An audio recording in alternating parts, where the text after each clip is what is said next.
रहिवासी बांधव भगिनींनो आणि एकता नगर आणि आजूबाजूला मी जे बघत आलो, विठ्ठल नगर आहे, निंबत नगर आहे, आनंद नगर आहे, प्रगती पार्क, गायत्री अपार्टमेंट, सगळे पार्क.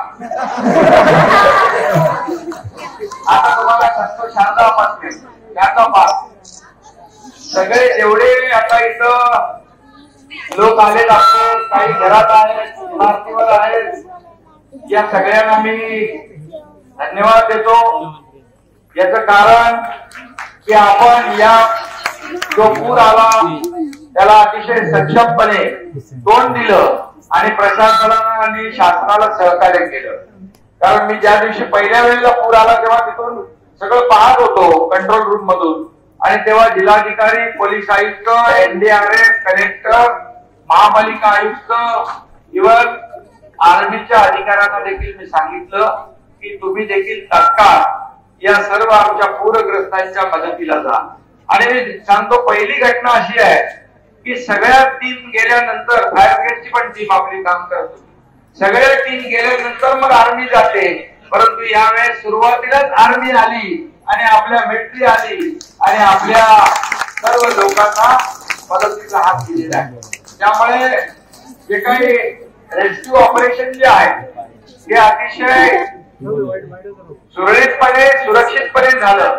सगळ्यात महत्वाचं म्हणजे आपला जीव वाचवणं, याला प्राधान्य दिलं पाहिजे. आणि म्हणून त्या ठिकाणी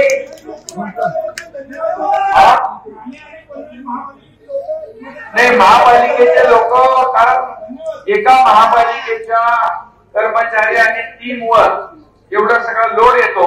त्यामुळे यापूर्वी देखील महाराणी चिपळूणमध्ये जेव्हा पूर आला तेव्हा मी सगळ्या महापालिकांची टीम तिकडे पाठवली होती आणि त्याचा फायदा त्यांना खूप झाला.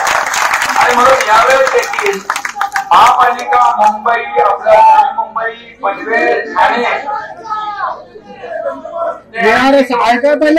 छोट्या गोष्टी आपल्याला जे आवश्यक बाबी आहे, आणखी जे काही आवश्यक आहे तेही आपल्याला मिळेल. शासनाच्या वतीने, जिल्हा प्रशासनाच्या वतीने देखील जे जे काही आवश्यक आहे, जे आपण या ठिकाणी दिलं पाहिजे ते मिळणार. मी आता काही कॅम्प मध्ये देखील गेलो, तिथे रिलीफ कॅम्प मध्ये लोक ठेवली होती, त्यांनाही मी विचारलं, तेही म्हणाले अतिशय उत्तम सोय केलेली आहे आमची आणि प्रशासनाने सगळ्या प्रकारची काळजी घेतली. आता दुर्दैवाने जेव्हा डॅम मध्ये पाऊस जास्त पडला, प्री कॅचमेंट एरिया मध्ये देखील जास्तीचा पाऊस झाला आणि त्यामुळे हे सगळं पाणी जे आहे हे आपल्या तर इकडे इमारती आहे, खाली स्लम मध्ये देखील बघितलं मी, चाळींमध्ये देखील बघितलं, त्यामध्ये खूप मोठ्या प्रमाणावर पाणी भरलं. आपल्या इमारतीमध्ये 1 मजल्यापर्यंत पाणी गेलं होतं इकडे. मगाशी मला एक शाळा ज्यांची आहे त्या आपल्या काय हिरोकीडच्या आमच्या त्या प्रिन्सिपल भेटल्या, ते म्हणाले की आमच्या शाळा पूर्णपणे त्याच्यामध्ये पाण्याखाली गेली, मुलांचं शिक्षणाचा जो काही प्रॉब्लेम आहे त्या सगळ्या गोष्टी मी ऐकलेल्या आहेत. आता एक लहान बच्चीवाला आहे, त्याने म्हणाले भिंत बांधली आम्हाला. मला वाटतं काही लोक म्हणाले जेव्हा भिंत होती तेव्हा पाणी कमी येतो, आता NGTने ती भिंत काढण्यासाठी सांगितली. आता NGTचे बोलून पहिली गोष्ट आपल्याला या नदीमध्ये, नदी पात्रामध्ये जो राडा रोड आहे तो ताबडतोब काढला पाहिजे. सगळा कॅरिंग कॅपॅसिटी आहे, पाणी वाहून नेण्याची क्षमता वाढवण्याची आवश्यकता आहे.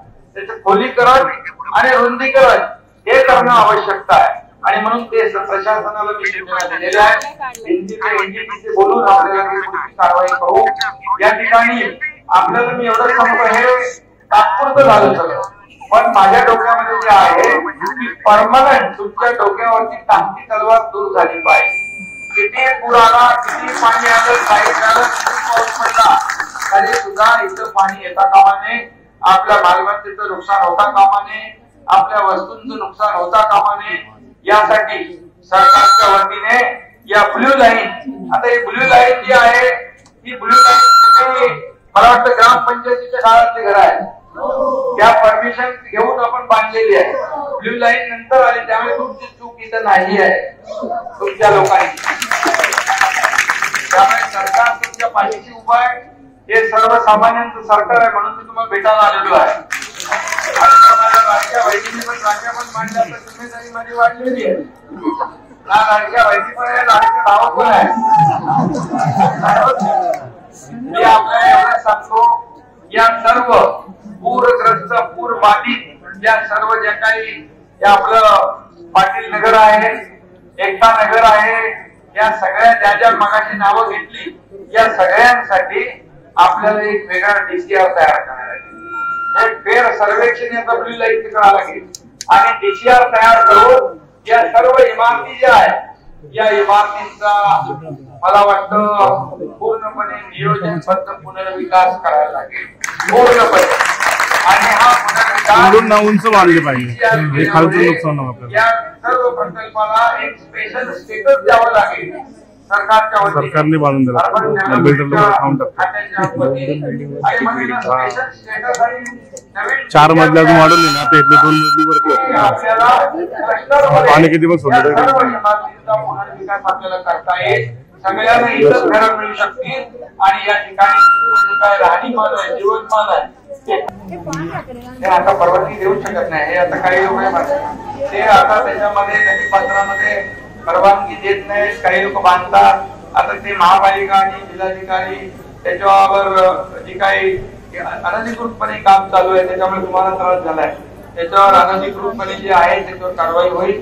आणि म्हणून आपल्याला सांगतो की हे 3-4 विषय जे आहेत त्याच्यावर आपलं सरकार काम करेल. तिला मी या पहिल्याच वेळेस कलेक्टर आणि कमिशनरला सांगितलेलं आहे की कायम तलवार जी आहे ती करायची असेल, याचा नियोजितपणे पुनर्विकास करण्याची आवश्यकता याला FSI लागेल, याला आपल्याला रूल्स मध्ये काही बदल करावे लागतील. तर तशा प्रकारचा प्रस्ताव या ठिकाणी शासनाकडे पाठवण्याच्या सूचना देखील मी पहिल्या दिवशी दिलेल्या आहे. आणि त्यामुळे मी आज वैयक्तिक यासाठी आलोय की प्रत्यक्ष मला हे बघायचं होतं कशा प्रकारची बांधकाम पाणी करतं, लो लाईन कुठे आहे, ब्ल्यू लाईन कुठे आहे, पाण्याचा प्रवाह काय आहे, नदीमध्ये काय काय आहे. डोळ्यांनी मी बघितलं, नदीमध्ये राडारोडा पडलेला आहे, नदीमध्ये भराव झालेला आहे, त्या सगळ्या गोष्टी ज्या आहेत. म्हणून महाडमध्ये जेव्हा पाऊस पूर यायचा त्यावेळेस त्याचं कारण एवढंच होतं, हे सगळं भरून गेलं होतं आणि वरून पाऊस आला की डायरेक्ट लोकांच्या घरात पाणी, दुकानांमध्ये पाणी शिरायचं. तिकडचा राडारोडा काढल्यामुळे तिथं आता पूर येत नाही महाडमध्ये.